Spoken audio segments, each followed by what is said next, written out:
of 1923, when the Brown opened, Calvin Coolidge was president.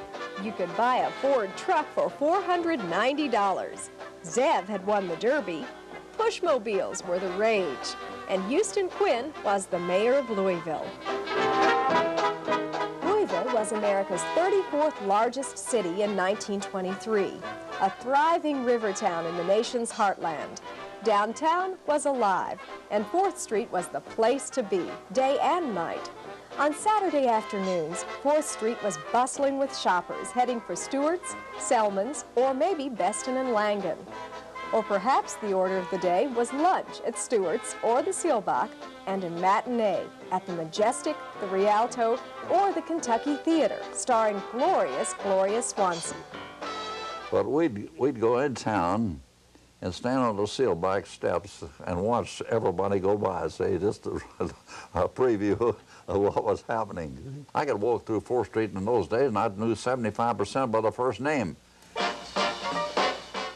Dancing was a favorite pastime of the flapper generation, and so in the early 20s, throngs of dancers spent their evenings in the Hawaiian Gardens at 4th and Broadway. On nights when it wasn't used for dancing, the floor doubled as a basketball court for the University of Louisville and semi-pro teams. Right across the street, on the northeast corner of 4th and Broadway, stood Soldier's Confectionery, a favorite spot for Louisvillians to indulge their sweet tooths since 1860. And in 1922, it became the spot chosen by successful young businessman J. Graham Brown for his magnificent hotel. Brown, a native of Madison, Indiana, moved to Louisville in 1902 and started the W.P. Brown & Sons Lumber Company. Over the years, the company's holdings increased to include hundreds of thousands of acres of timberland across the South, as well as a number of sawmills and creosote plants. While announcing his plans for the $3.5 million hotel, Brown said, "No finer site in the city of Louisville could be found for a hotel of this kind to be built. It has the advantage of facing the widest and finest boulevard in our city. And because of this wide thoroughfare, the hotel will be light, airy, and sunny."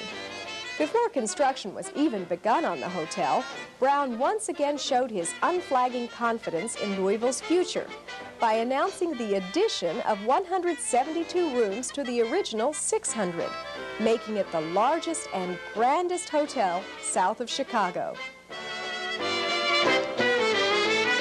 In an effort to hurry his dream into reality, Brown offered construction workers a bonus if they leveled the building site ahead of schedule.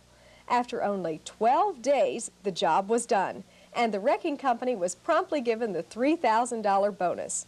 Construction of the huge hotel continued to remain ahead of schedule, and the city marveled at its progress. Hotel architect Preston J. Bradshaw said, "The Brown Hotel is going up faster than any big building ever erected in Louisville."